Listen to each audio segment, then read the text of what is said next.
Hey, hello everyone. Welcome back to this new year streaming session. So, happy new year to everybody who is watching this live or who is going to watch this video after. So, welcome.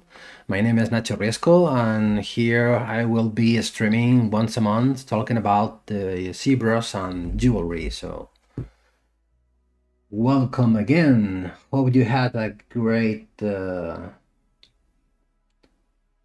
week and let me check my settings first. Let me know if the music is maybe it's too loud or my voice is sounding good. I will pay attention to your comments. Let me see the chat. Hey Fexter, how are you? Happy New Year to you too.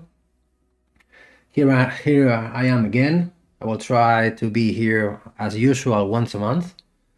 We will be making jewelry designs with ZBrush as usual. You can check my previous, you can see or rewatch my previous streamings on the Maxon channels from YouTube, Facebook, or Twitch. And let's see what we can do today. So I have this in mind. I will show you what I have in mind for start making today. I'm sorry, but I'm still watching my second monitor, just checking that everything is working fine. Looks like okay, looks like everything is sounding good. I have this in mind. I will show you. Looks like my voice is sounding good. Okay, so let's go ahead with the design. So let's keep this open, and this is what I have prepared for. This is going to be the first design of the year. So maybe the theme could be birds. You can see birds. So the bird can be converted into a jewelry piece. They are very famous. There are many, from famous brands to unknown brands. So this is an animal who can give us a lot of possibilities. And at this moment, I haven't got nothing special, nothing specific in mind, but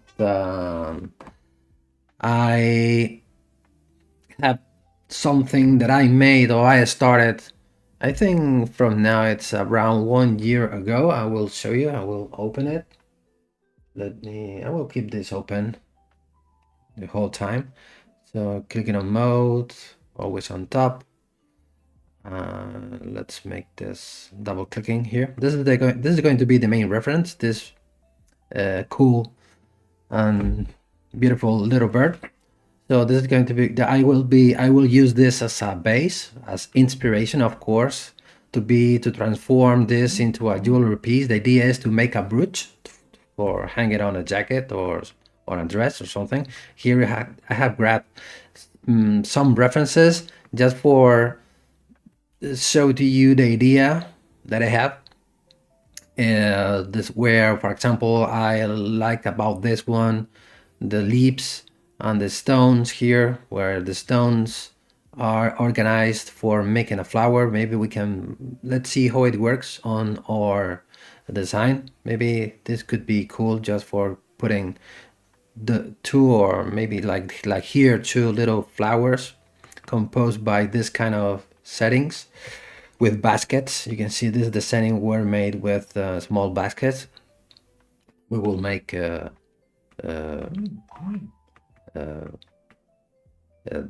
basket itself, and also on the leaves with the little stones in the middle. This is very cool when we can combine the stick here when the bird is laying, and also adding some leaves and flowers. That could be cool. And also this is a very well-known brooch from a very famous brand.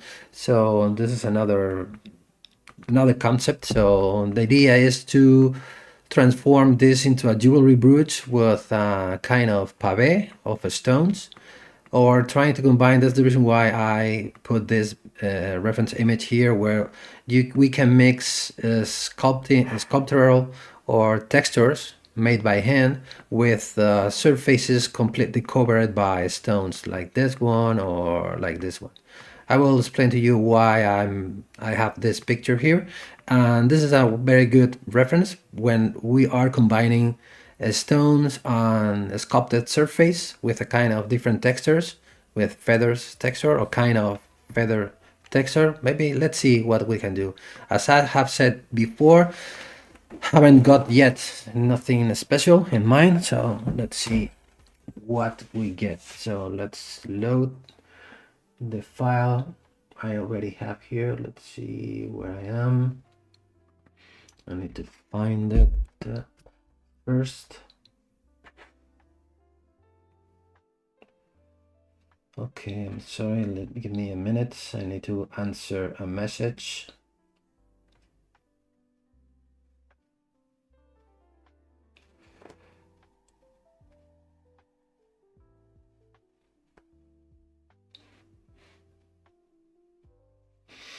I'm sorry.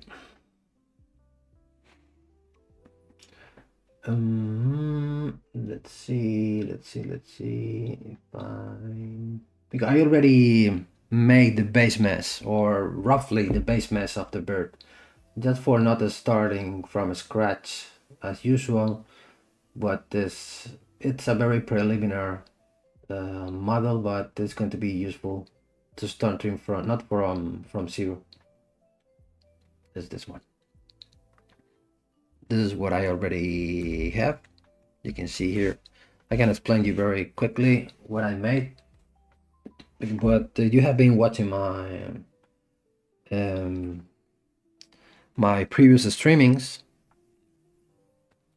You know that I usually sculpt or start making the main structure using different forms and different shapes, putting all of them together, working them individually just for looking for the main shape or the main forms. I mean that I don't used to start always from one single mesh like a sphere or a cylinder or whatever, where we are pulling and pushing the polygons, searching the different forms that we need. So I prefer to split everything into as many parts as necessary, just for having more freedom when we need to move or to adjust sizes or position for each single piece. Now you can see at the moment I have 9 subtools, where we have, this is about the background. This is the cube that I will use just for cutting the back part, as it should work as a brush, so it's going to be well, maybe not almost 100% flat vertical with a vertical cut, but at this part of the process, having this kind of block will give us an idea where we are going to cut, or where the design wheel ends and where the design wheel starts. So we will be able to calculate or to know the total height from the back till the maximum height. In this case will be this front wing. So I think I will open my draw menu. I will turn on my Z axis from the Z grid. Let's make it bigger. And clicking open the front back section, clicking on the map one, clicking on import, we will be able to select the image. You can see modifying the fill mode from 1 to 3. We will be able to see through the geometry. And now maybe it's just a matter of playing with the scale, with the horizontal position. I don't pretend to make an exact copy anatomically perfect. So keep in mind that we are about to create a jewelry piece, but in terms of structure, or maybe try to get the right proportions, having the image on the background will help us to know that we are not making the bird maybe too fat or too tall, or we are making something similar or fitted to the original reference, so which is this one. So at this moment, let's start fixing some things. So okay, don't forget to come back to draw.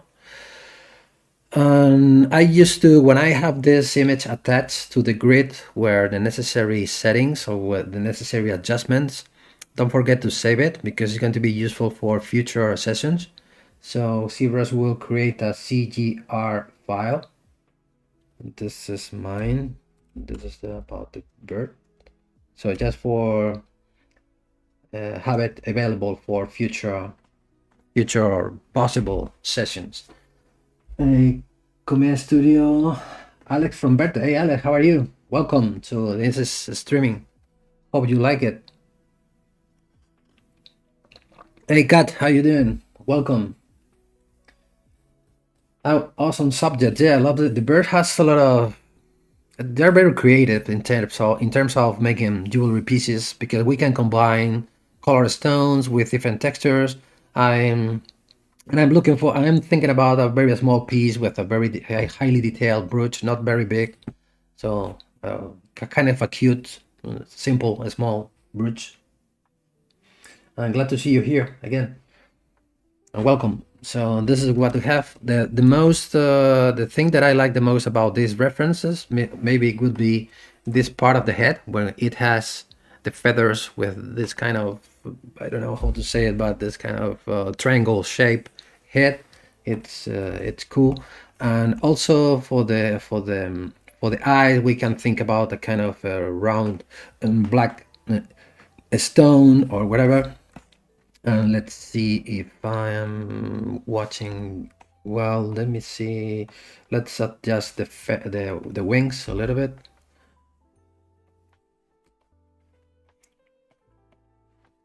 As I started saying, let me know if the sound of the music is not too loud, or because here I'm looking for just the shape or the profile. Maybe this, maybe the position of the eye compare with okay, let's move a little bit the eye here and beak. Okay, we should, this is one thing that I used to say on all of my streamings when we are about to create a product like a physical product like jewelry design, we should start thinking about the measurements or about the proportions since the beginning of the process. So we should know how big is this. So in terms of knowing controlling the weight and many different aspects which are very important when we are creating a jewelry piece. So the first decision that I will take is as I have been saying before, I have a mind to use stones distributed like this, like a pavé, when we are putting many stones together covering an area or a surface.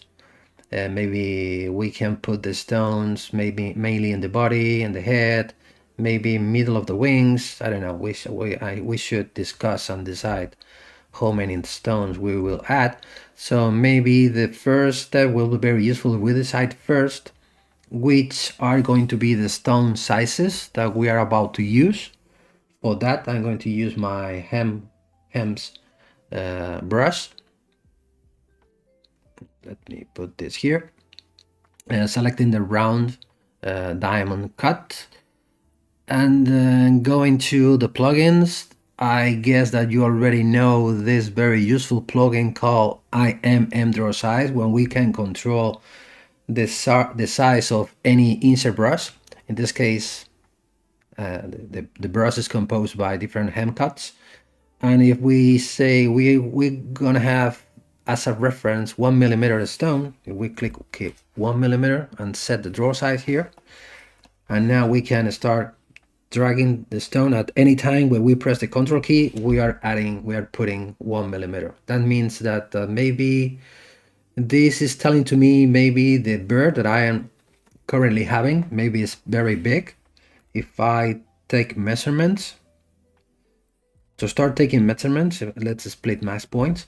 You can see here, going to the scale master, check here. You can see now the stone already has 1 millimeter. It's all 1 millimeter. So that means that if this is 1 millimeter, if we change from the gizmo to the transpose line, and we use the transpose line as a ruler from the top till the bottom, till the end of the tail, or the feathers of the tail. Here ZBrush is telling to me, let me hide this on my, here I'm watching here, right? So taking the measurements from the here to here, you can see here ZBrush is telling to me that the whole piece from top to bottom is 40 millimeters. 40 millimeters, talking about brooch, maybe it's too much, because I'm having more or less something like this. If I start taking measurements about what I'm doing, what I said before, I'm thinking more about tiny, cute, little brooch. Maybe we can say at its maximum height, it could be maybe no more than 25 millimeter. It will be small enough, because I'm looking for a small piece. So that means that this is too big for me at this moment.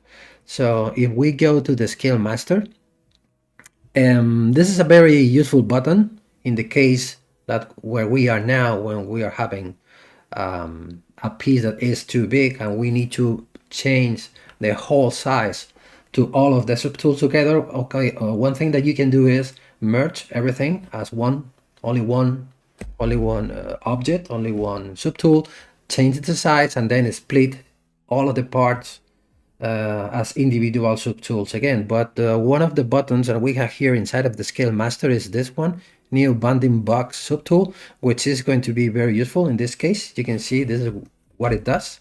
ZBrush will take a look to all of the subtools together, and it will create a box which contains the group of all of the subtools together. If I turn on my transparency, you can see now it is this big.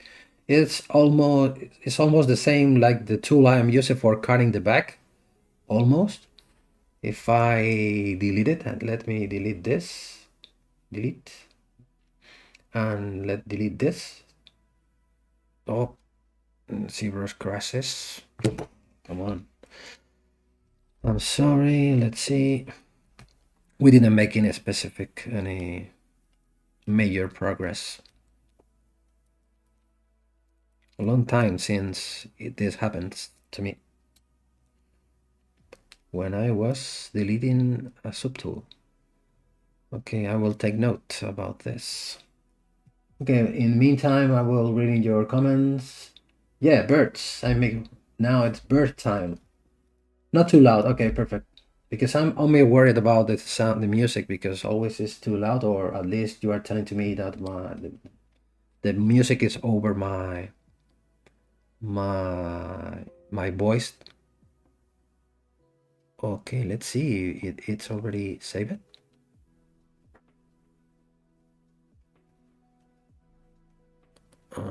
No, looks like. Let's load it again.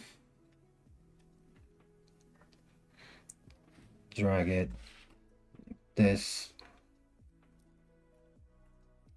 Let's delete this. This is where we were making before the crash. Let's delete this subtool, and now we come back to the scale master again, plugin scale master, and we use this new bounding box subtool. So ZBrush is making the new box, so you can see the box fits perfectly the size of the bird. And as we decided before, we now selecting the just created box. It is, you can see here, it's 38 millimeter. Maybe it's very big for the kind of a brooch we are thinking about. So let's change from 38 to 25. Maybe we end at 27 is not going to be important, but it's good to define the scale or the proportions first before start making anything. Even more important than we are going to put a lot of the stones on the surface. So let's resize all of the subtool. This is going to be, pay attention to this button, because in this case, this button is going to be very important, because changing only the bounding box, we are going to rescale all of the subtool at once with only one click. Just clicking here, you can see ZBrush is rescaling all of the subtools together. So now this is 25mm tall. Now we can save it. Let's keep it safe. Even more with the previous grass. So this is some songbird brooch. We can keep working. So now if we select again the hem cuts, the round, and go to IMM draw size, this is 1mm, is a good reference to start working with. So, and we put one stone. You can see now the stones are bigger. Maybe the eye, the size of the eye is around 1mm. It's 1mm exactly. It's 1mm. So it's going to be enough. Maybe we can play with a group of 2 1.5 and 1mm stones for covering the necessary surfaces. So then it's going to be time to decide which surfaces we are going to cover with the stones, on which one not. Let's see what we decide. You can write your comments or your ideas if you have suggestions. Even if you have experience about the stone setting, creating pavés, it will be useful, because being honest, this is not the field where I am more strong at, I think, talking about, because I know the stone setting, it's a very important part on the jewelry business, or the jewelry fields or processes. And it is a very tricky, or maybe we can say, how to say it, is where you need a lot of knowledge, a very deep knowledge, or a lot of experience about it. So now from this moment, I'm just playing around with the proportions. Maybe in the feather, you can see the wing is composed by two parts, the upper part and the lower part. Maybe the lower part, we're going to add this kind of lines texture. It's going to be cool, I think. We can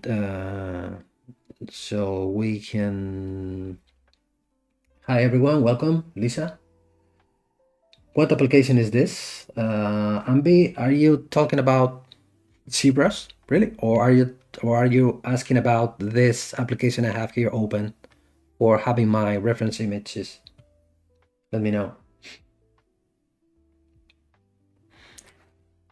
So I mean that maybe watching of the reference, maybe we can split the wing in two parts. In this part we can put stones, but here we can add a feather with, just for combine a mix of sculpted elements like this, or maybe like this, where I'm here, where we are having surfaces with sculpted texture, and other surfaces covered by stones. Okay, also, of course, we have freedom in terms of creativity, because we are not looking for to create a replica, a bird from anatomical point of view. But we can split the wing. For example, here, this wing, we can, for example, for that, we can grab the mask.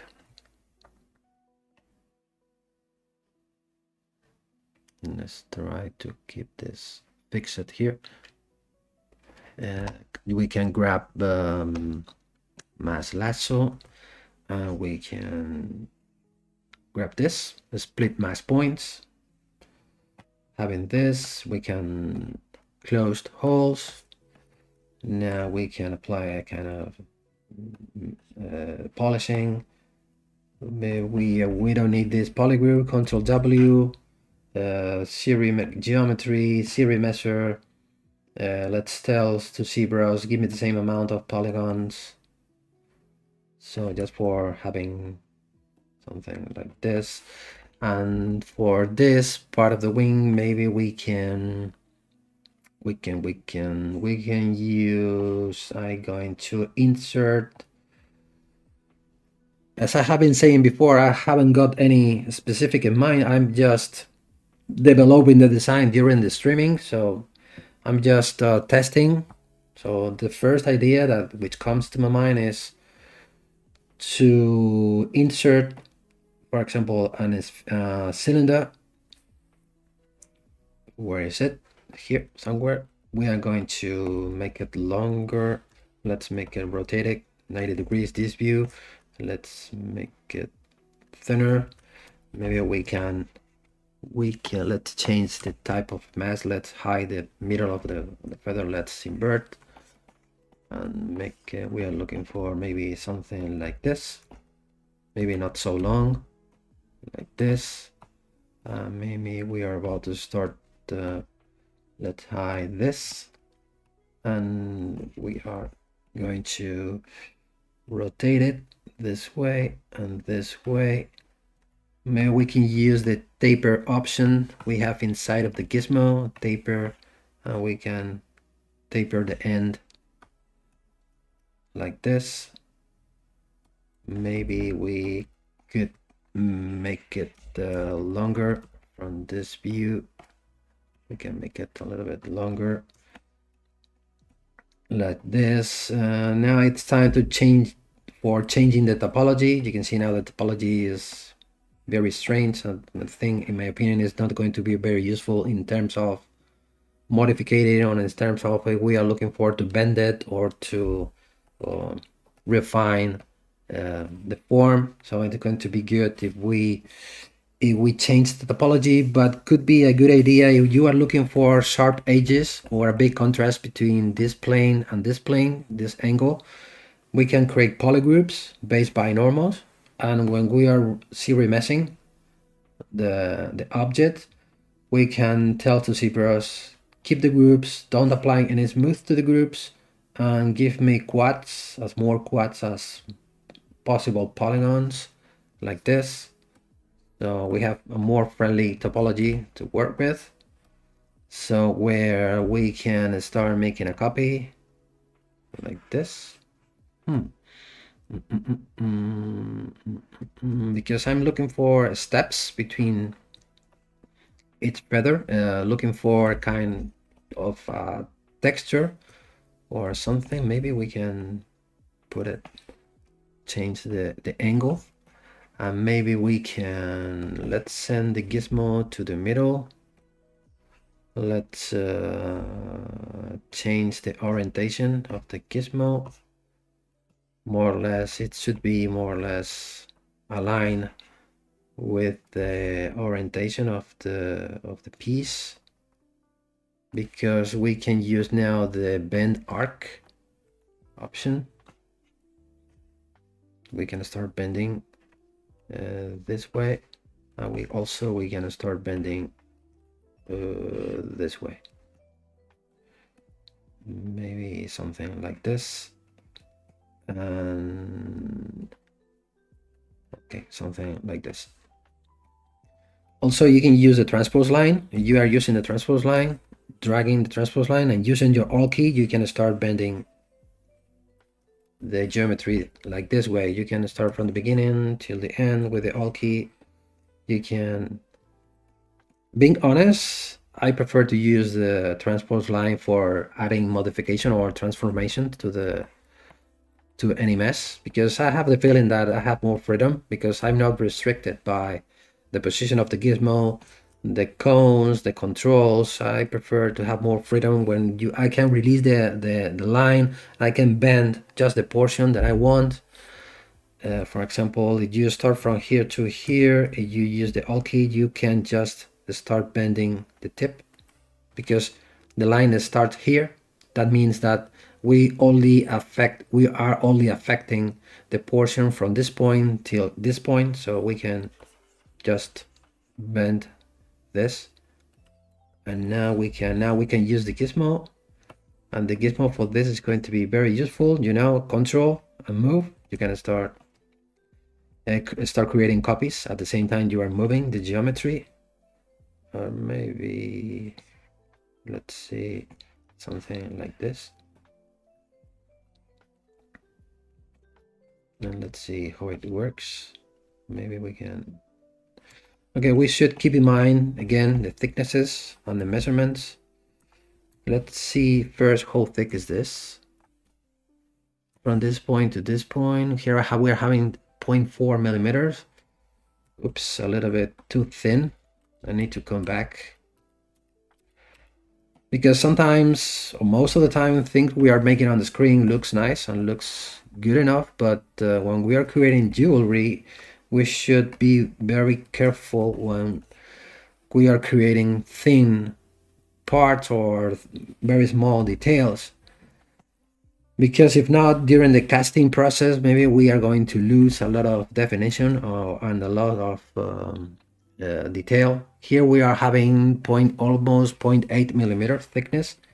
In this case, has more sense. So maybe doesn't look so nice as before because now it's thicker. But in terms of success on the casting, on the final product, is going to be better to get them to use this thickness. Maybe we should use less steps. Maybe like this. Now we can use the transpose line again with the Alt key, boink, to bend the curve to the inside. Let me read your questions. Okay, I made a 3D model of a cultural and historical heritage with high detail using photogrammetry, but I can't open that high poly model with Blender or yet. Yes, I'm sure that ZBrush will be able to handle. This is one of the best things about ZBrush, so try to use ZBrush for make that, because you will be able to sculpt or make almost everything.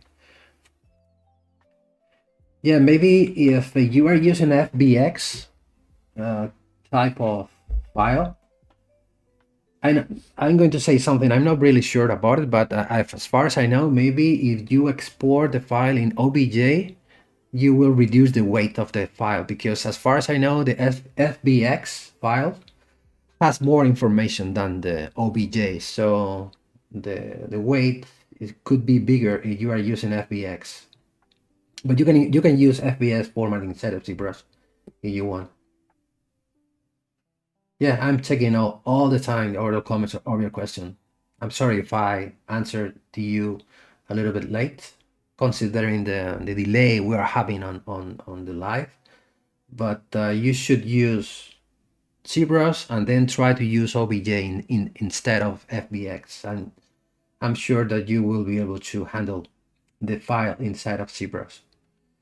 Lisa, question. Nacho, do you have a link where we can find out when future 3 brushes are coming up? Yes. You attend to cinema 4D stream, but I would like to. Okay, sure. If you go to this website, if you go to pixelogic.com, or even better, you go to ZBrush Live. Just do here. You can see now the address is pixelogic.com ZBrush Live. And clicking here. Oh, come on. Now here you can access to the calendar. And most of the time the calendar is covered by 1 month. So you can check all the future streamings which will happen during the month. And we are at the end of the month, or at the middle of the month now. This will be the streaming for tomorrow, and this is for the Saturday, Tuesday, next week, Wednesday till February 1st. So here you have all the streamings, and also you can you can select the calendar option, where you have here a red dot. So just clicking on one of them, so you will have here the person who is going to make the streaming and the theme, or this is a character art with Anisa Genso. This is a creature and character creation with Oscar Trejo, and so on. So okay, hope this helps. Okay, you are welcome. Jim Borghini, love putting this on the background and picking up useful information. Yeah, thank you very much. Thank you very much. Thank you. Thank you even more if you find it useful. This is the main reason why I'm here, just for share information, share knowledge with you, and trying to be as more useful as possible. So maybe we can have something like a wing, like this. Maybe we can use now the gizmo, send it to the middle. The orientation of the gizmo is going to be very important if you are about to use any of the options you have in here inside of the gear. So in this case, I'm going to use the taper. So the object or the mesh should be oriented, should be well orientated. So when we are having the controls here, we can, in this case, I am tapering. You can see you can taper. You can apply a very quick deformation. Just make it wider, for example, or clicking on accept, and now going to bend arc. Or even better, with the bend arc, you can use this. This is another feature that is very cool, the bend curve, when you can add more control points like this, and then you can change very quickly the shape, just having something like this. Now we are going to, let's accept it. Let's control, yeah. This is one gizmo which comes by default, and it's very useful for changing the pose of a character or of a mesh. But I prefer to use the default one, which is the B. This is the default, but you use the transpose classic, you will be able to apply a topological mask more quickly. So I prefer to use this if I am not, of course, if I am not working with a pose. So let's make this shorter. As you can see, I'm a big friend of the transpose line, because we can say that I'm more kind of old school ZBrush user. When I started, the gizmo doesn't exist yet, so I prefer to use the transpose line for many aspects, for applying deformations, of course the gizmo is very useful, very handy in many cases, but I missed the transpose line many times. So okay, but this is another good thing about being using polygroups, is that if at any time, for example, we lose the sharpness of any corner, we can start applying polish by feature, and we will start polishing, maybe like this. I like this option. What do you think? I think it's good enough. Let's see, I'm going to use the transpose line again to start changing the shape like this way. And using the move topological, I will be able to move the feathers or the different steps individually, because they have not been welded or soldered together, so they are still individual.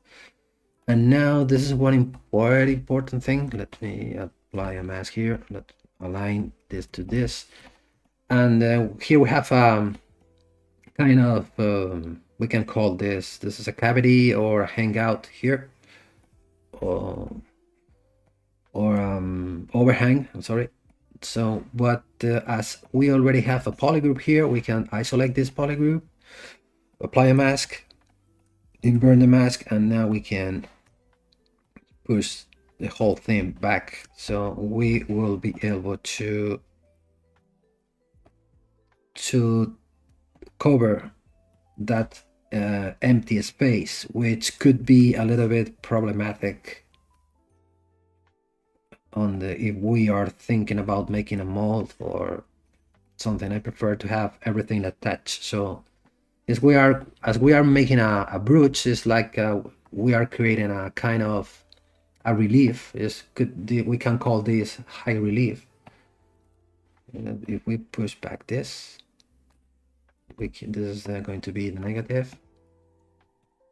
So that means that we are not going to sculpt the whole thing from all of the angles. We are just worried about the front. The front view is going to be the main view, but we should be worried about the sides. But you can see it's like a squished bird or something, but we are going to wear the brooch on our chest, so we are not going to see the back part. So we will be focusing on the front view, but at the same time we should be worried about what happens on the sides in terms of design, because we don't pretend to create an ugly thing or not beautiful side view. So we should play with the different views, but to apply a specific finishing. For example, here we have this is a step. It's going to be very easy to modify. We can use the smooth groups as easy as like this. And now it's time to change the topology again. Looking for the same amount like this way. You can see when you are not getting good results like this, that means that with this amount of polygons, ZBrush is not able to match the previous forms. Maybe it's a moment to start looking for the double, just for, and then apply some polishing. Apply the same. Now you can see we will start getting. Let's apply some polishing, the same again. Now we'll start getting cleaner. Not very much here. Maybe if I apply the back face here.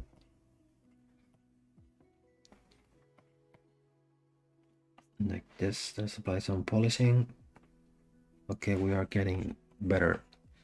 Maybe you apply the default polish, you can start having rounded edges. Probably it looks better, but maybe not that much. You don't need to apply it that much. So you are looking for more a mix between hard corner, hard sharp edge, and soft corner. Maybe it's time to start adding more polygons.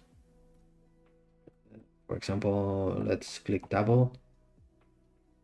Keep an eye that we are still working with a very low resolution mesh, so we can click zero measure again. Now we can apply the polishing. Now you can start having better finishing here. We don't care about what is happening here on the top, so we can fix this part of the wing. Maybe it's going to be, even if we split it into, we can use this feature with the move infinity with the AQ curve. We can break this because it will be nicer instead of having a boring regular line from here to here. We can break it in two different lines like this. It could be cool. Thing looks nicer, I think. So let's change the topology, and now I think like this works better. Maybe we can apply this with edge polish. Let's try to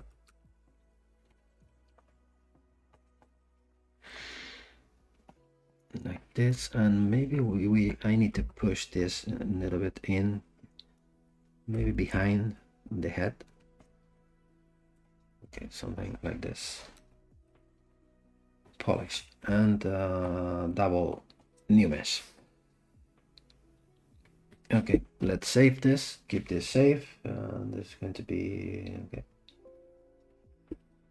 Well, this is great information. I really appreciate your comments, Lisa. All the time I'm looking for. Okay, it's like one simplified model from the photo, but still exactly. This is exactly what I'm looking for. It's just having the photo or the picture as a reference. But we are about to convert this into a jewelry piece when we need to change some parts, but at the same time trying to add value or um, attraction, or I don't know how to say it, to the new design. But we should simplify it, but at the same time adding more interesting things. Maybe the wing could be bigger this way, like this. And let's see what can do with the back wing with this. This is the back wing is useful because it will hide or cover what has happened on the side view. And the most important thing, maybe we can split this in two parts. I'm thinking about something. Let's see how it works. If I change the topology, and now with the mask we can split this. We can break it in maybe in three parts. This is going to be the part number one, split mask points, and this is going to be the part number two, and split with this, maybe. Okay, maybe it would be better to split like this, split mask points. Let's close holes. And let's close holes with this, like this. We can polish it. And now serial measure with the same amount. Let's polish it. And now this one. Let's close holes. We have this kind of a weird thing. When I'm having this, because maybe it's going to be difficult for ZBrush, even this kind of strange thing that I'm having here, there is a way to destroy meshes, or okay, it is not the real usage of the tool, but I like to call it this way, so we can destroy or get rid of a part of the mesh that you don't want to use. It is with the shift key, with the smooth brush, with the Sculpting Pro activated, so we can destroy the part of the mesh that we don't want, like this.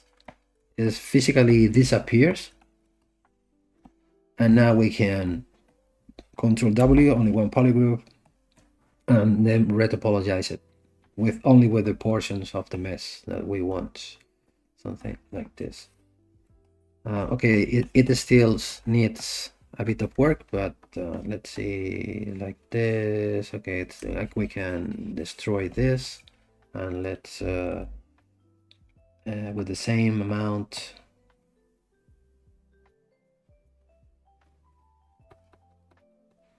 Okay, so we have these three parts, so we can start playing with them. So we can push this in behind this one.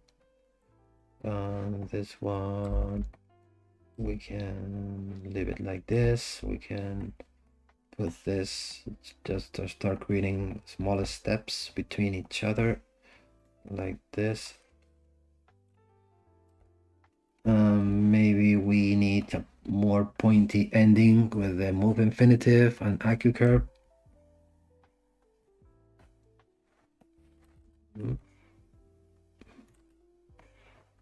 Maybe like this,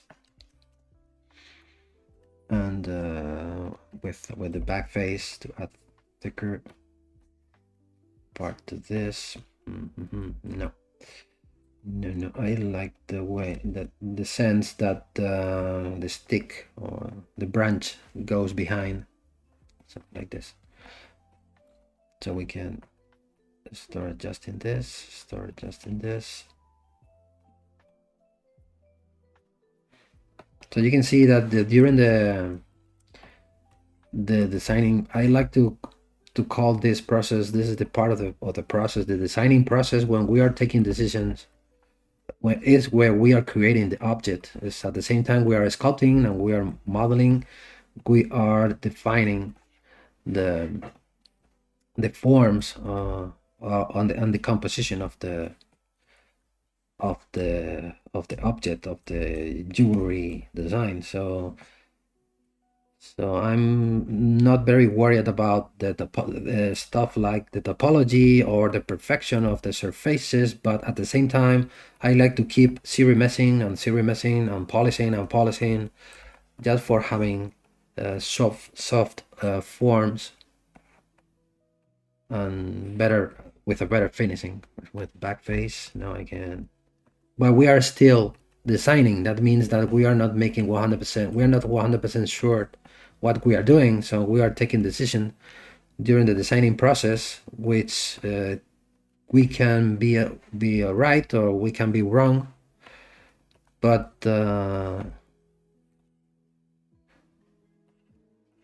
like this, I think like this it works with H polish. We can start changing this. Okay, for example, when I'm seeing here the bird or the feather is telling to me that maybe it's going to be a good idea if I add here a corner here. When I create here two planes like this, one plane this way and the second plane this way.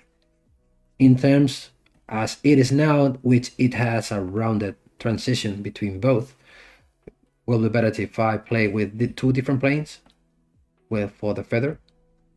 Well, we can do that very quickly. For example, using a slice curve, making a new polygroup here, like this. Now we are having a new polygroup, and now give me a new mesh with the same amount, keeping it with the group, and like this. And now we can start polish this, and now we start having this instead of like this with the smooth groups. Oh, what happens there? Here we have an issue. We can close holes. Maybe I should group this little polygon here and make a new mesh. Okay, like this, better. And the same thing with this one. We can, let's see what we can do. Maybe we can create the new polygroup from here. Press the Alt key just for bending the curve to here. Maybe. Now we have two different polygroups. And now we can make a new mesh, keeping the groove without any smoothing, like this. So at any time now you can start polishing the mesh, polish by feature with the dot open, and now you will start getting a sharp corner between each other. So maybe this should be lower. So masking this and push it back, pushing down like this. Okay. So we are watching this way. We can use the H polish to make this surface even more flat manually. Like this. I think is looking good. I think we are taking good decisions. Let's see how we end. like this. Hola a todos. Indominus Rex. Welcome. I will speak Spanish now. Hola a todos. Bye. Tengo que ayudar. Ok, gracias por estar. Gracias por pasarte y saludar. Indominus Rex. Muchas gracias. And hello, Edilson. Welcome to the streaming. Okay, let's keep working so we can end with this. This is going to be the latest. I will add a bit of a thickness here.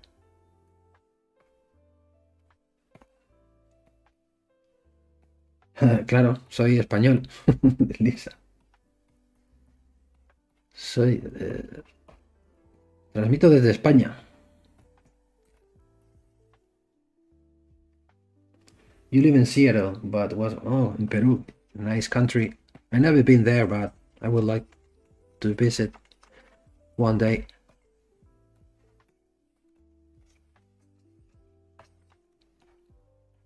Yeah, I'm from Spain. I'm from Madrid.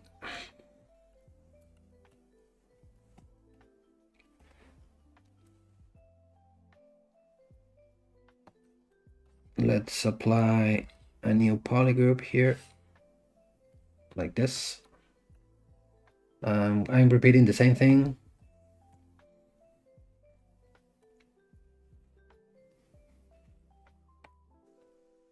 Like this. Okay, let's think the feathers. Okay, they are working fine. Maybe we can change the angle a little bit to put it this way. Okay. It's also another important thing when we are creating jewelry, we should be thinking about the manufacturing process when we are designing or when we are creating our design. Just trying to don't make many very complex forms, because when you have the metal,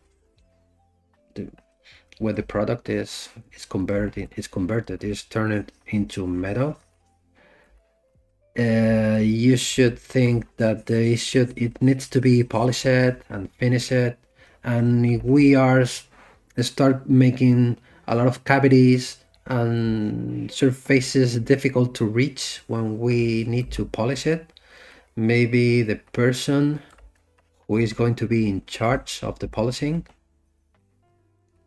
will remember us and our family.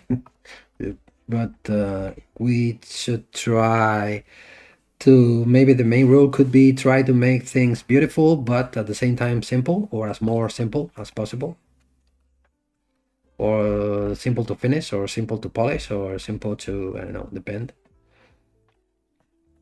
For example, here I'm having like a strange composition of different forms, difficult to polish. Maybe what we can do, if we go to the tail, could be a good idea to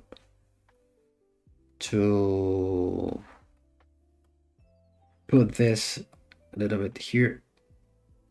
So just trying to don't make this space very too big and difficult to polish. So maybe we can even make something like this. So with less cavities, I mean, maybe the rule could be try to don't put so many cavities, difficult to reach or difficult to work, because if not, you will have problems during the polishing process. Like this, maybe like this. Okay, but we are still start having like this. Let's start working on the tail. I think the tails will have stones, so we should not be too very worried about the detail of the surface. Maybe we are having here. Also, when we are creating jewelry, we should, even when we are about to create a a brush. Try to don't make too pointy endings. If not, the brush can be damaged. The person who is wearing the design.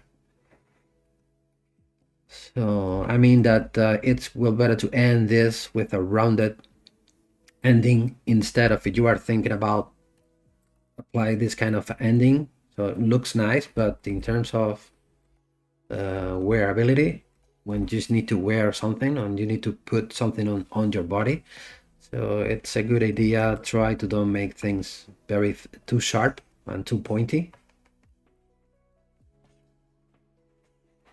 If not, we can have problems. Maybe we can add a third feather just for covering this part, just for adding a little bit more beauty to this. And one more thing about working with jewelry is you should think about the final material. And this, if we are talking about jewelry, of course, most of the time we are talking about metals.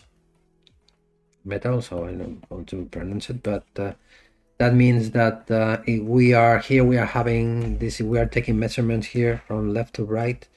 We are having here an amount of less than 1 millimeter thickness. I'm talking about one feather, but if we take the measurement to the whole group, here we are increasing from 0.8 millimeters to 2 millimeters. So we are making this part a little bit stronger and more difficult to bend or to break. So we should think about that also when we are creating jewelry. So things should be thicker, but they should look like thin and soft and light. But for that we can play with the back part as I am doing, but from the front view looks, or from even with a quarter of the front view, we can still seeing that is a thin part, but if we are looking from the side, it's a thicker part, just for making it strong enough to avoid easy to break parts. This is one of the things that I love about jewelry, is how many things you should take into account, or you should be aware of about during the designing process or the creation process. Viva España, eso es. Maxon, tu novia es de Perú, muy bien. Mucha gente de habla hispana hoy por aquí. Delicious food influences a lot the great food. Yes, also the food of Peru is very ceviche and stuff like that. The fishes, you have a very good and delicious food also. Yeah, the same technique. This is a very common technique when you are designing or you are about to create. You are just creating something. You should be more focused about the main forms instead of the details. Even more if we are creating a small object like this one, and even more it should be covered with the stones that I will do. Now, what do you think? It's going to be necessary to add the legs or not on the paw here? I think not. I think it looks good without legs and paw, I think. Okay, let's work on the head. Let's keep it safe first.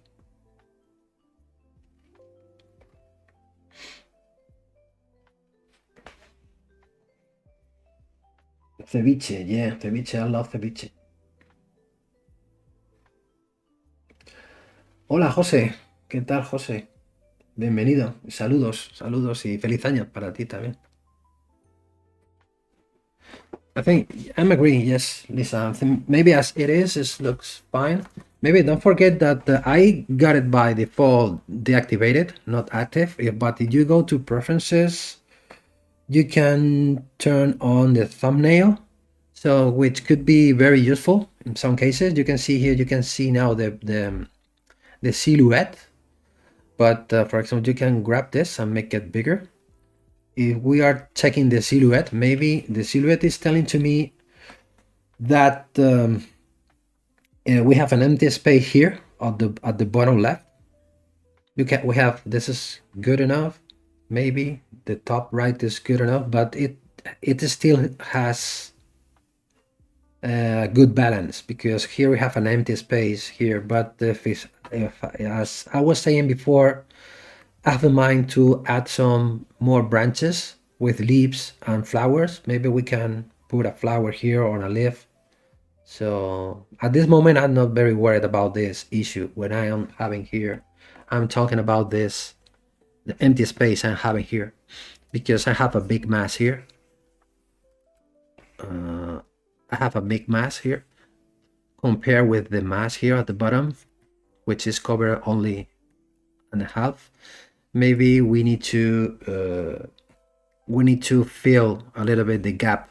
I want to paint, so I need to fill this gap now. But at this moment, when we are still making the whole composition, it's not going to be very important. But pay attention to the thumbnail, because in some cases when we are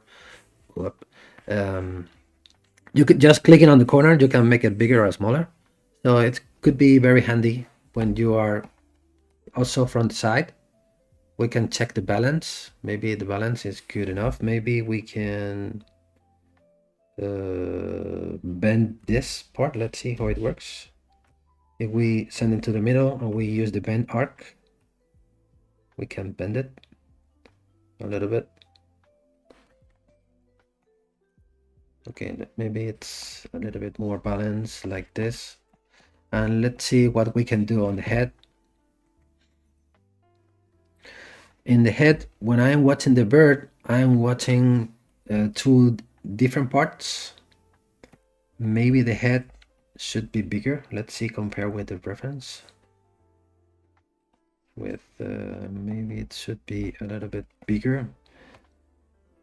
Maybe changing the proportions. Maybe we can, because I like this bird because it looks like it hasn't neck. It's like the head and the body are welded together. Well, I like this finishing. I like this, but I want to make a mask here because I like this form. I'm watching this form here. This form, I'm reading the head like this way, and here goes the wing, and here I have another plane here. So also I'm watching here a transition, or maybe here it should be a little bit higher, but I'm watching this. It's could be a good way to differentiate or give an expression to the bird, to the face of the bird. So how to translate this into the mesh? We can grab, for example, a mask, and we can paint a mask like this, like this. Then we can let's fix a little bit. Let's remove the mask on the backside. Let's fix this, and we can make a polygroup. Control W, and now using the smooth groups brush, we can start smoothing the surface. At the same time, you can see how the border between the two different polygroups start happening. So now we can for example, we can control tap here, and we can push this here. Maybe we can create a kind of concave surface. And of course, the eyes should be a little bit more inside. I think as we are about to use I'm going to use, because now the eye is composed by two elements, auto groups. I'm going to get rid of the bigger one, just for having the eye as a reference, because we will put a stone of the eye. So maybe we can, this is lower, this. Maybe it should be closer to the beak, like this. Maybe more happy face, and it should be on top. Maybe let's see, on top of the wing or behind the wing. Let's see. I think behind the wing, and maybe it should be rounded. Maybe I need to push this up, because just for having here a kind of a teardrop shape here, I think it looks good. And maybe let's play with the proportions of the head. Let's see how it works with the stones. At this moment we are just creating the surfaces, because the head will be almost covered with the stones, like this or like this. I have this in mind, just for having different this is a good example. What I have in mind, it's to have like here we're having in this portion where we are having something like this. So we have the border between the different forms like this. So when we can see the bright of the metal here, we can see the bright of the metal here, but at the same time we are having the stones here, and we're having the stones here covering the whole surface. But as I said before, at this moment they are just ideas, or let's see if they are going to be possible or not. Let's see. And let's see. Maybe we can start using the edge polish. I love this brush for start creating forms. It's like using a sandpaper or a file. It's a great way to start creating planes. So at this point we can decide go from sharp or from flat to round, just smoothing the surface. But the reason why we're watching this little issue here, it's just a rendering issue. It doesn't mean that we are having a broken mesh. You can see you turn on the solo mode. This is just for rendering, and I think it's because the light boolean. If I turn off the light boolean, you can see the mesh integrity. It's okay, but you want to fix it is as easy as go to series measure, give me the double amount, keeping the groups, don't apply any smoothing, and having a new mesh with a better topology will remove those artifacts, rendering artifacts or rendering issues, something like this. The model will be not 2D, so this is going to be maybe 2.5D or almost, yeah, we can say 2.5D. That means that this is going to be a high relief, because this is going to be a brooch, so it will be hollow inside, completely hollow, with a needle here to wear it as a brooch on the chest. So that's the reason why it is a little bit squeezed from the side view. It is not full 3D sculpture. Probably here we are having from left to right 5mm. I like to have my caliper in my hand just for checking the measurements. Maybe 5mm is going to be maybe too thin. Maybe we can push this out a little bit, and the same thing with this. And just for having closer to 5.5, maybe 6mm. Let's see if we can use the gizmo, turn it on, this icon, Control Shift and Alt. Just for now we can push it from the limit here to make it thicker. So now we are having here, yeah, we're now closer, almost 6 millimeters thick. If I check it, so 6 millimeters is going to be very small. Maybe we should be closer to 8 instead of 6. Let's see if I move to the front a little bit. I think will be better to have something like this. Maybe the chest will be bigger.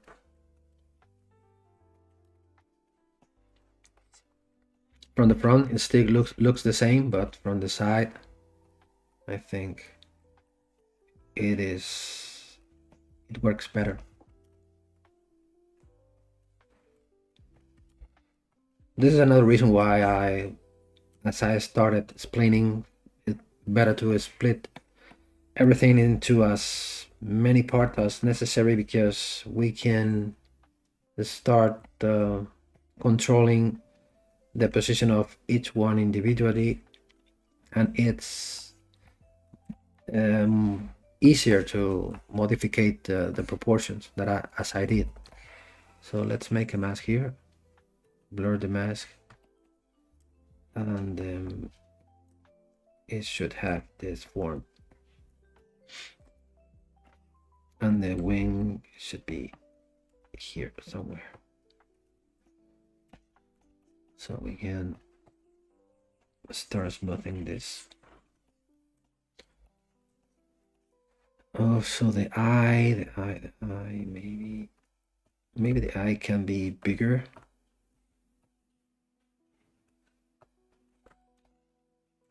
That this big. Okay, maybe we can change the color. We can use this material. No, maybe we can use this material with mRGB color and material fill object, and now we can use the same, just for knowing how it works in terms of color and expression. Maybe we can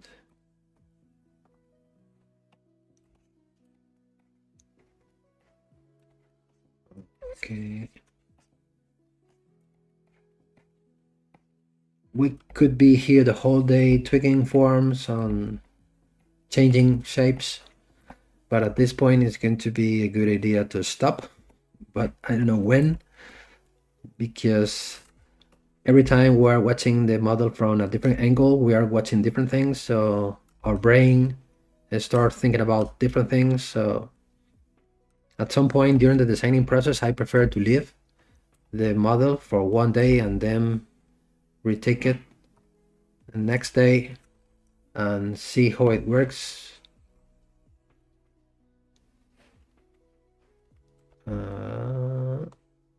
No, this way.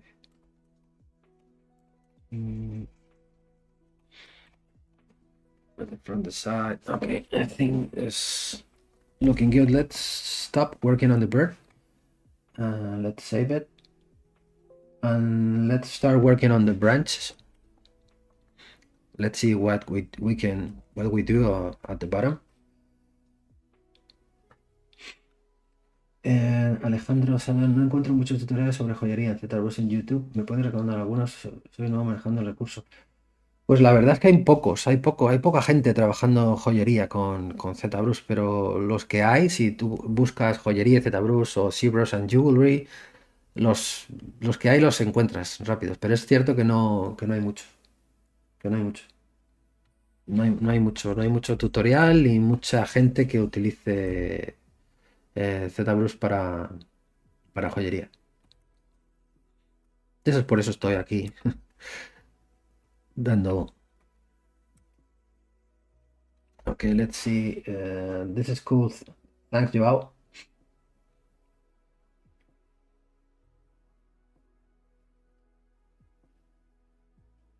It's great advice about using the silhouette. Yeah, to determine it more needs to be done to balance the artwork. Yeah, the silhouette is very important. It's very important. Even when we are creating small objects.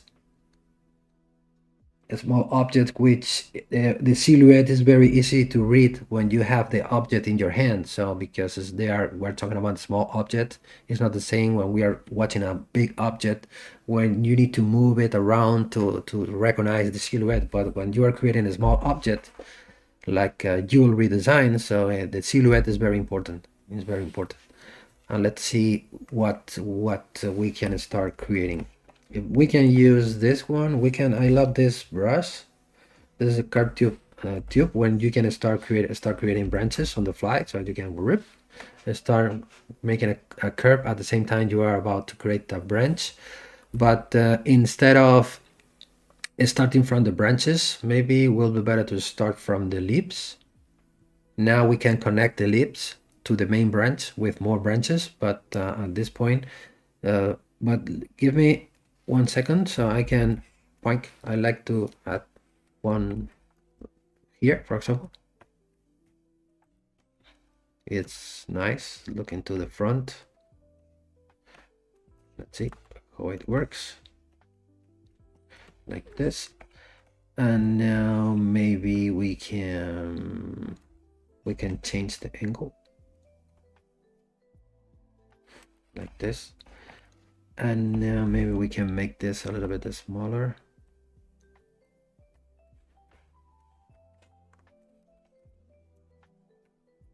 Like this. Keep in mind, don't forget the distances. Here we are having a high of 1.1 millimeter. Maybe it looks nice, but maybe it's too small. Maybe let's make it taller, like this. And for creating the branches, for creating the leaves, what I will do is let's turn this off. Let's make this thing wider because I'm going to use this as a template, or not. I think even better, I will append a plane. This is where is the plane. The plane is going to be here. I'm going to use the plane as a template, right? So I'm going to make it bigger. I'm going to put it here in the middle, not on the back, because we're cutting the object a little bit more at the back, but it will be here. A way to making lips. This is one way that I like to use, is using this brush. This is the B and T. This is the topology brush. It's this brush. First of all, I'm going to append the hem of the necessary size. Maybe for the lips, it's going to be good if we use 1.5 millimeter hems. So this is a 1.5. Okay. Let's split max points. So this is we can rename it. This is a 1 millimeter hem. So just for having this as a reference, right? So having references during the designing process when we are creating jewelry is very important, because we're going to need enough space of enough material to work with when we are about to create a stone setting. So we can use the previous brush, BT topology brush, and now we can start creating our leaf. So with our simple form, like this, maybe not that big here, and not so long here and here. And now we can, oops, I select the wrong subtool. You should work on the plane, not on the hem, on the stone. So let's repeat it like this. And now we can start creating the topology, crossing lines, and this is what you get. So maybe I will start closer to here. 1, 2, 3. No. 1, 2 in the middle, and 3. So this is what we get at any time when we are touch the surface, we will get the necessary topology. You can split mass points. And we can read now how thick is this using the scale master. Now it has 0.5 millimeter, half of a millimeter. If we are about to create we are going to set the stone on the surface, you can see here. We put the stone here. You can see now the amount of material we have is not enough. What is the curve?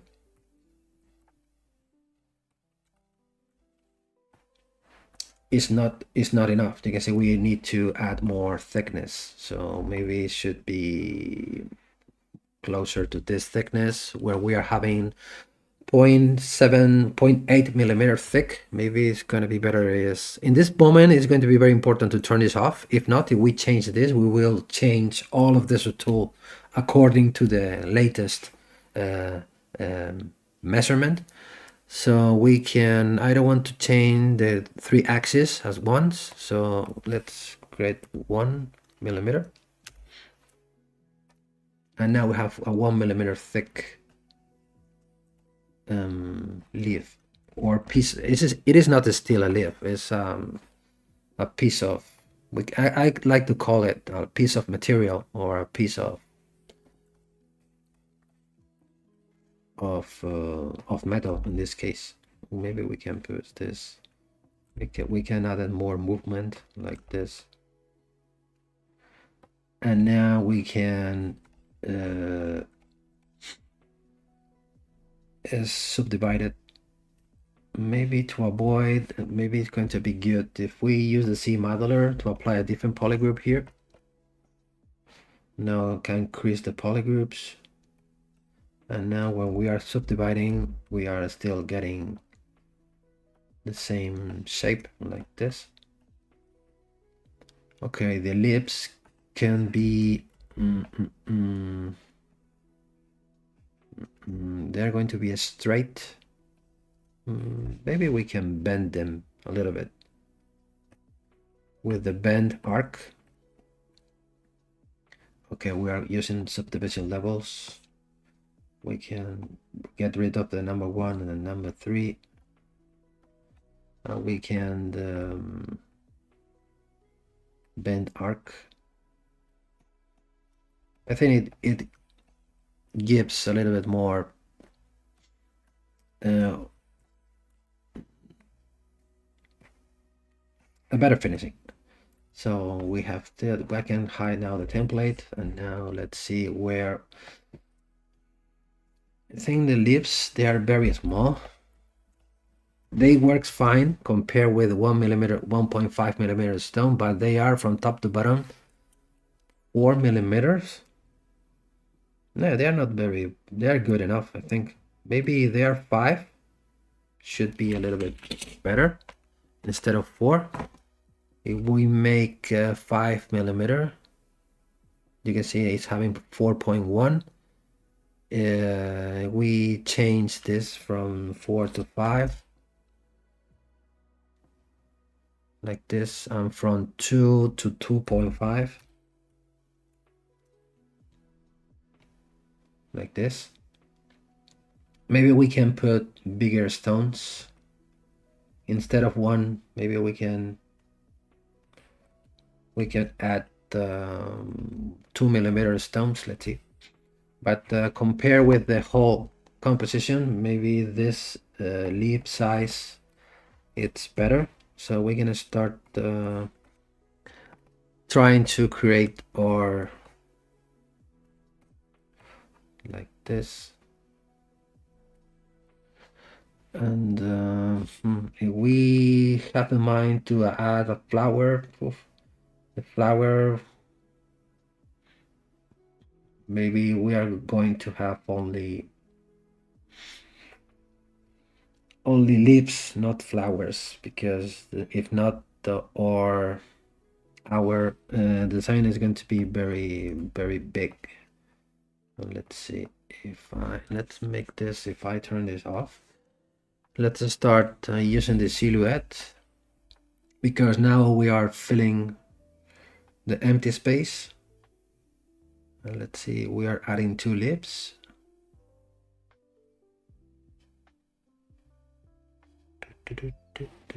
We put a lip here.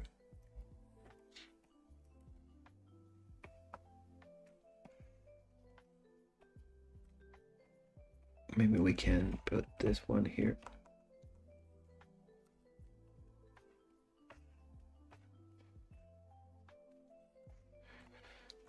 I'm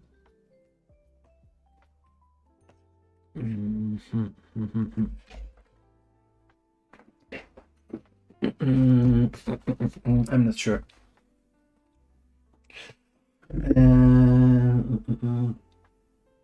How did I start in ZBrush? I started using ZBrush. My elder son has now 17. It is 17. He's 17, and maybe I started using ZBrush 18 years ago, maybe 19 years ago. I come from illustration, so I was using at the beginning ZBrush for making illustrations, just using the 2.5D features. Then I changed it, the 2D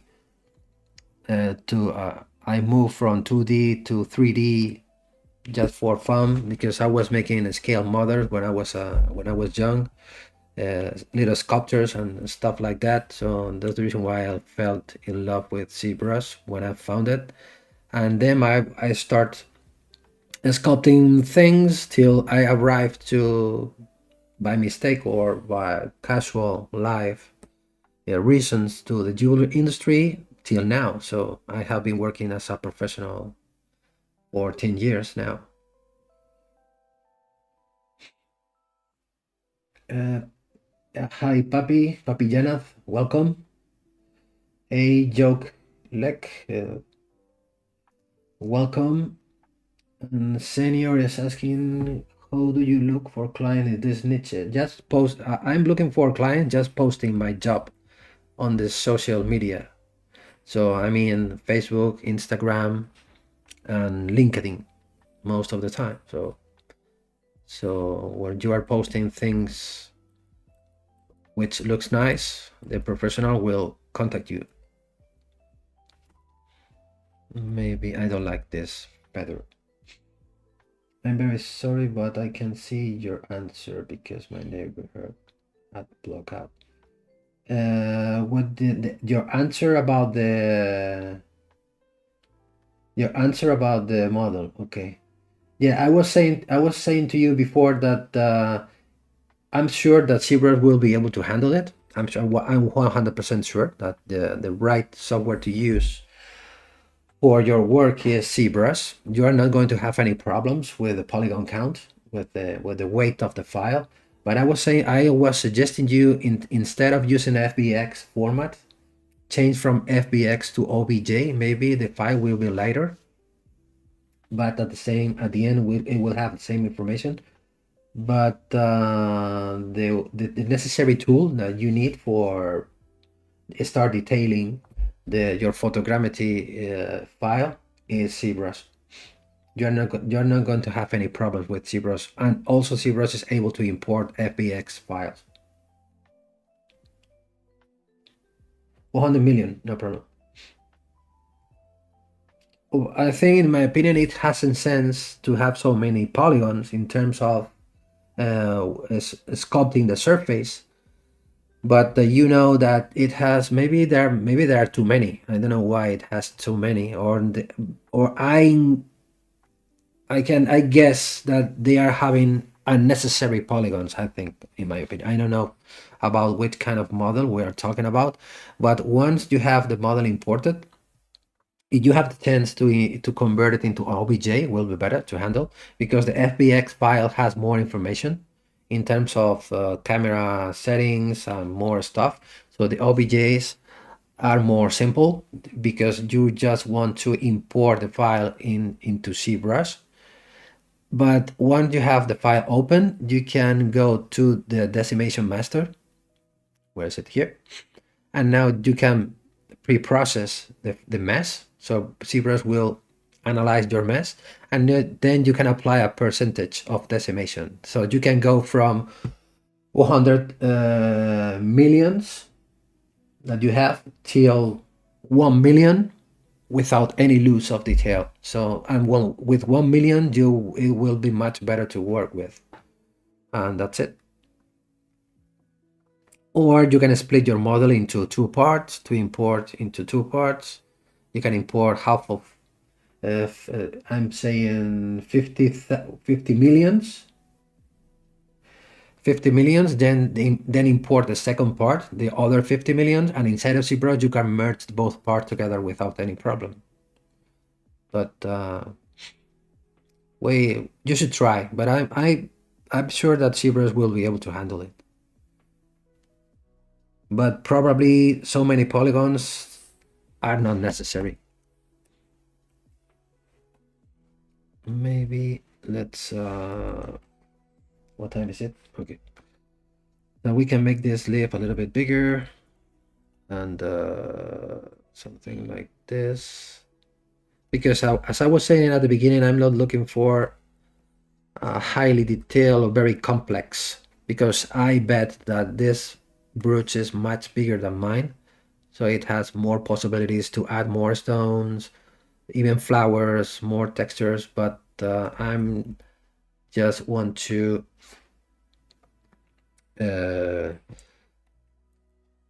create a cute small bird. It's going to be more like a pin, more than a brooch. It's going to be a small object. We were saying about 25 or 27 millimeter. A thing like this, it works fine. Maybe the lips, maybe I can make it bigger. Then I can make this one bigger too.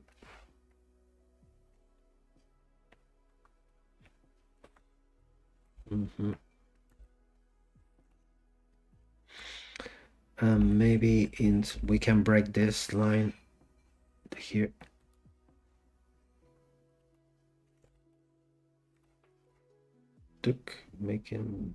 Changing the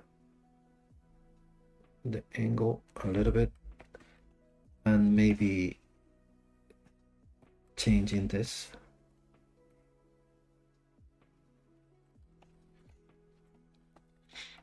And maybe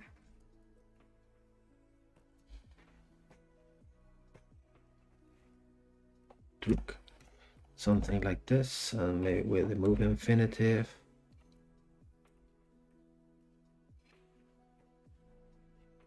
We can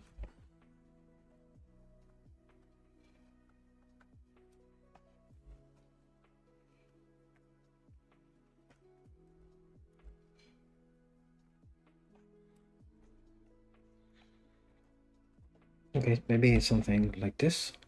Maybe we can going to use this same branch for creating the new one.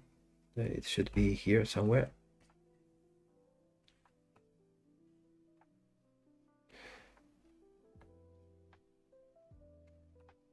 There. And maybe we can bend it here.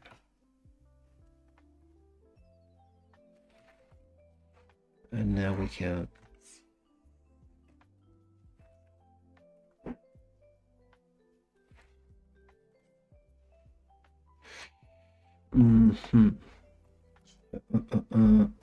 I'm not really very happy with this composition. Let's try a new thing.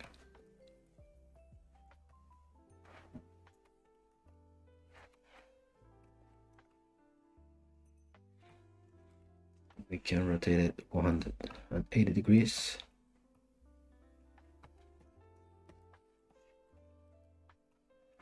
No, this is a good this is a bad decision to put this branch here. Okay, you know what I mean.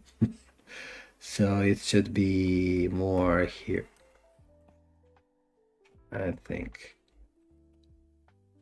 And maybe put this there, and maybe then the branches, the leaves should be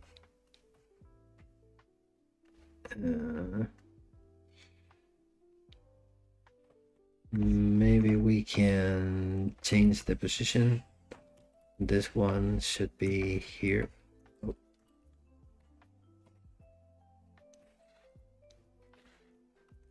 And this one, oh, come on.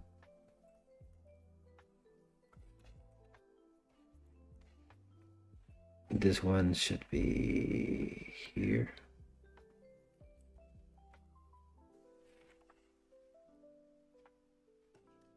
And should be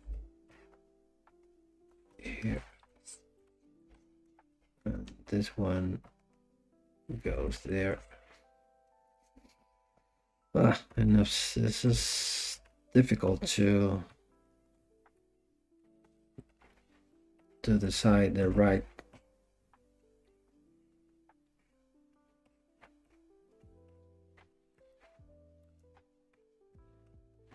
position. Maybe this here and this here. No. Maybe this, or maybe I can change the orientation again. Whack. Maybe change the orientation this way.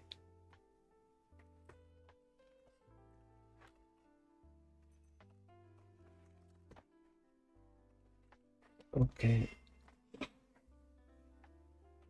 Yeah, the bottom branch, you can see now we are having a more balance, but I'm not still happy with the position of this. Maybe this leaf should be here, and maybe we can fill this part, and also we can apply a third branch. I'm sorry, a third leaf here.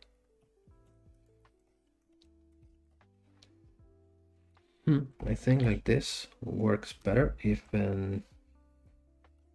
I change the movement of this leaf, we can put it this way. And we can start changing the leaves like this to have a better rhythm. And also on the tip here.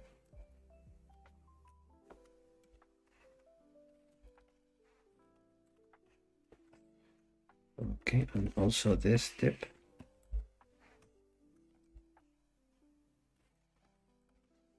Okay, make the thing start working well. Okay, what do you think? I think now it works better.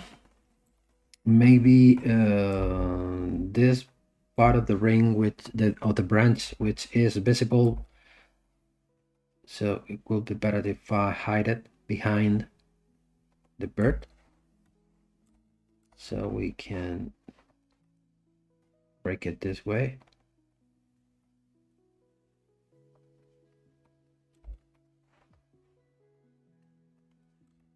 So we can no, we can use this branch should be start more from here.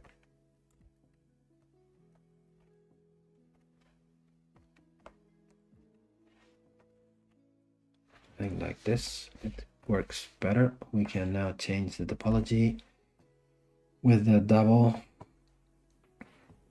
like this,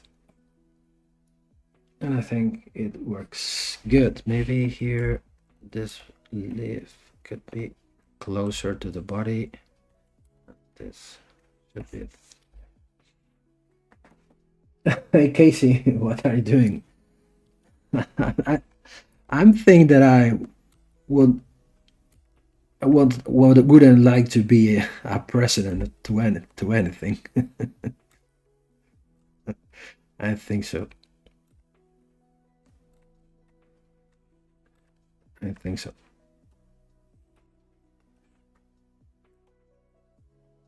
Okay, maybe probably like this it works. maybe the tail a little bit longer, the chest a little bit less prominent.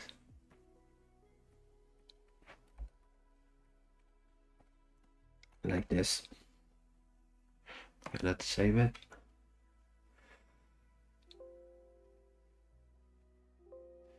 Oh, file write failure.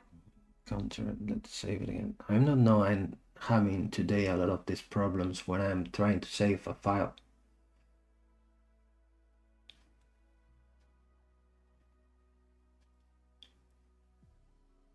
You got a incorrect mem size list in when you try to import it.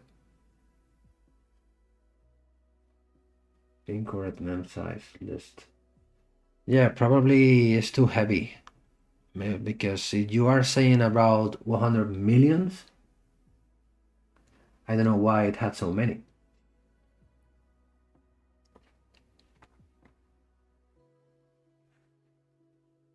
So this is what we get so far.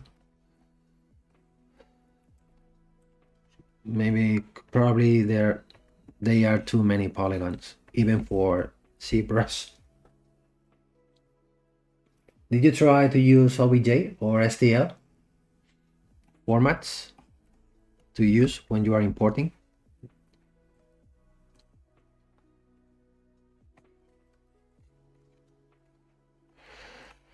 Okay, we already have almost and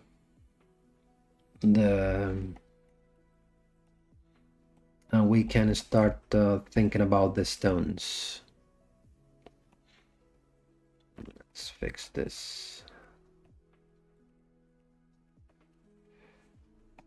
Okay, let's start thinking about the stones. Okay, so for about the stones, I'm looking for a combination of lines and color stones like this. This is the idea that I have when we have, this is a very common way to apply stones on a surface, where you can hear a diagram where it follows this, where you have kind of profile of metal, and in the middle of this on the faces we can place stones, or the same thing with the tail. Here you can see here, this is the reason why the tail has been split into two parts. So what I have in mind here at this moment is to apply something more or less like this, and maybe split this into two parts as well, and now apply here stones here, but just for watching, or maybe non-regular, to apply this. The black is going to be metal, going to be color metal.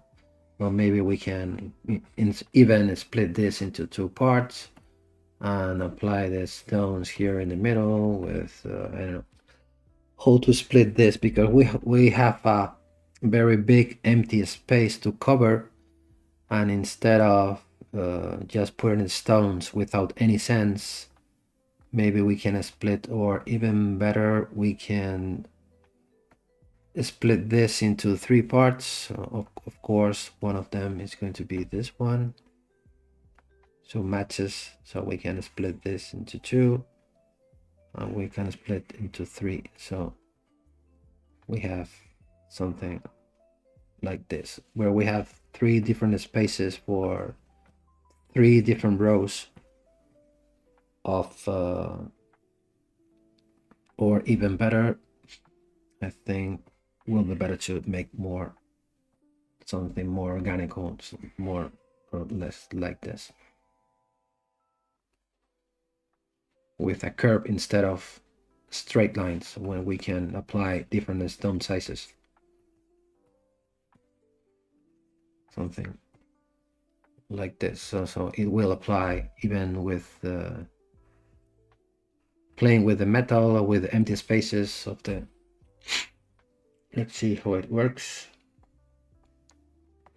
And on the face, the same thing. Well, we can leave a wire here, another wire here, so we can apply a wire here, and we can apply stones here. We can start applying here stones with different rows like this. Let's see, we have enough space or not, and let's see what we can do. But at the same time, when that we are making the pavé, so we are adding the same elements to the object, so it's not just a matter of throwing the stones without any sense. Here we have, this is a very cool distribution of stones, because we can call this a stone which are very tight. So, but this is the idea. So leaving empty spaces where we can see the metal. The metal is telling to us the main lines or the main flowing lines of the body of the object. Yeah, something like this. So I will. This is a very common way of working when you have the model made in wax, and with a white marker, they start calibrated with different stone sizes.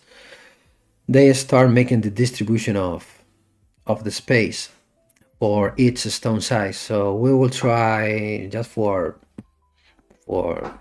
fun, I will try to replicate or to mimic this technique, this process on this object, just for fun. It hasn't any sense, but just for adding value of the job I'm doing. So because we have another methods, more digital methods, but I think it's going to be cool. So at this time, I'm going to start sculpting the surfaces. Maybe I need more polygons now. So with this brush, with the Alt key, I'm going to start creating corners or borders like this. Let me see the original picture.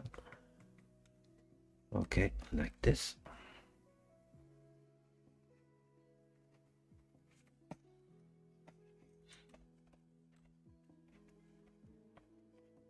Because it's like drawing.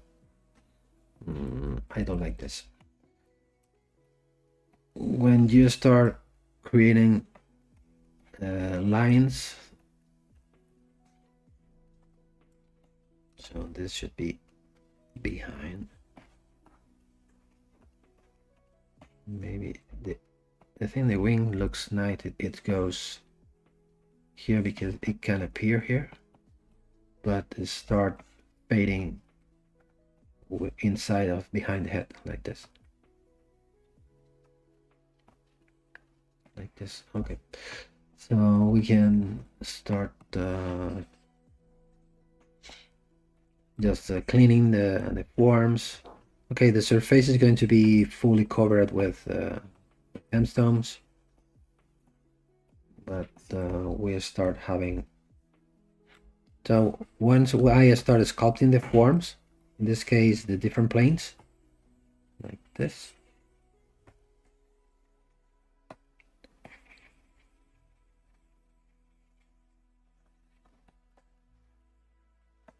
So at any time it's going to be necessary to series mesh or to make a new mesh with the new forms. I use many times this brush, the pinch brush, when you are pinching or like this, just for enhancing the borders between the different planes.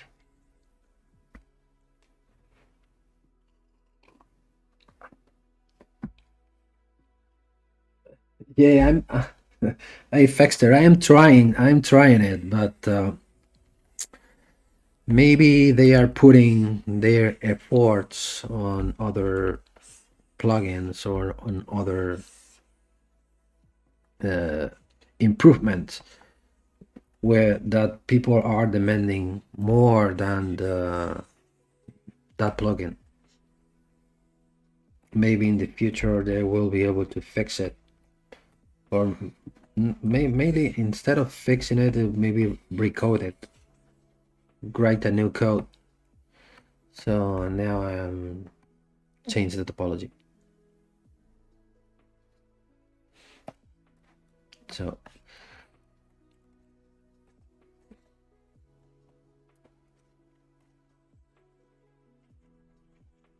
when I am trying to push on that direction, because we miss it, because this was very useful.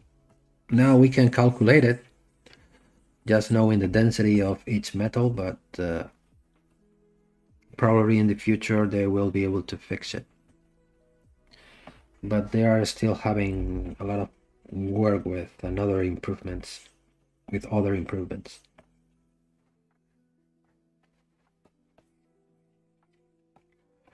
Now it's time. Now what I'm doing now, it's time for sculpting. So we can subdivide. Let's see how the topology is. Yeah, topology is good enough. I can subdivide it. We can leave the body as it is. We can go with the head. Now it's time. We can start with the same. I can subdivide it. Thank you so much for sharing the artistic experience with. It's a pleasure for me. That's the main reason why I'm streaming here, because I love to share my knowledge, my way of working. I prefer to call it like this. Okay. I will see you forward next streaming. Yes. Thank you very much for being here, watching this part of the stream. Have a wonderful year to you too. Yeah, curve pinch. Try pinch curve brush sometime. Yeah, I love to use it, but not very often, because I feel that I have less control with the curves when we are talking about the curve pinch brush. Yes. Yeah, this is very, very useful. For example, just for making an example, if we go B, C, curve pinch brush, this one. For example, if you are looking for make a pinching here, you can use this one, or maybe you can use a C add. Or did you try this, Casey? You go to, because this is the problem that you have with this brush. It's, for example, if you are looking for a perfect curve from this point to this point, maybe you see that okay, I made it wrong because I prefer to push it up a little bit or push it down, doesn't matter. So you need to remake again the curve, and you can see it works very well. Also, you can move the curve having special effects. I'm not a big friend of this because I'm feeling that I don't have too much control about what I'm doing, but okay, you can have a lot of success. But you can use this brush in combination with this one. You can do ZBrush guides, and for example, you can paint your curve. You can use the number 6 on your keyboard. That means that you are relaxing the curve. And now you can grab the curve pinch brush. Where is it? And now you can touch your curve and you can update the curve. So you can split the process in 2 steps. So first the curve and then apply the pinching. And then with this you will get more control. Oops. And also I will try one thing. I'm not sure it will works. For example, with the zero measure guides, if you apply more than one curve,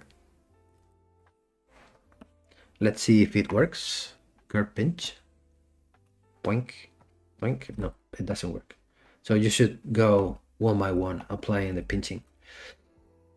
But you can, because when you are painting curves, most of the time you are not very precise. Let's see, what is it here? So you are painting the curve, for example, this way, but you can use a number 6. You can see how you can control as many times you hit number 6, you are relaxing more and more your curve, and now you can grab the pinching, curve pinch, here, and then you can apply the effect this way. Yeah, you're welcome. But again, I prefer, I'm used to make things manually, but this is a very good brush to work with. And also, this is a very good work, but I prefer things because at any time I prefer to work like manually making strokes like this. I am pinching the surfaces this way. Probably maybe I can add an extrusion here, making things like this. And now I can use the pinch brush to refine the stroke, and then I can use this here like this, and I can pinch it again like this, and I can, for example, use the pinch brush. Instead of using directly the pinch brush, I prefer to use first this one.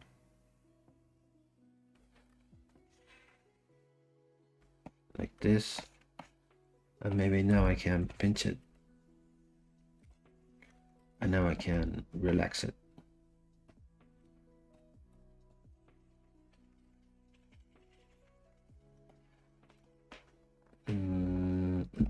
I don't like this latest one that I made, so I will remove it. So we will get this, and maybe we can fix this oval.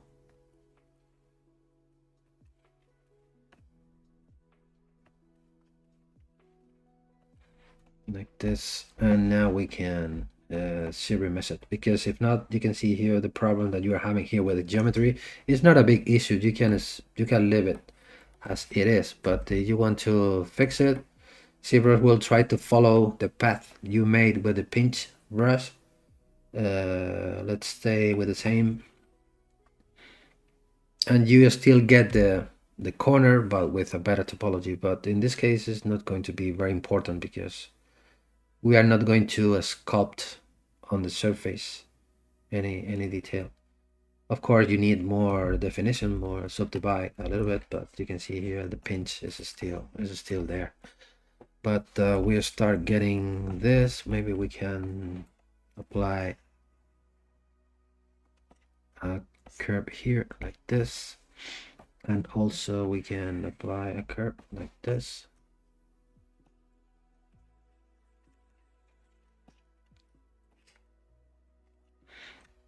And we can like this on the front view, and we will be here. We have an issue here. You can see if anytime happens this, probably it happens to you very often. You can see here the vertex. You try to smooth this and it never disappear.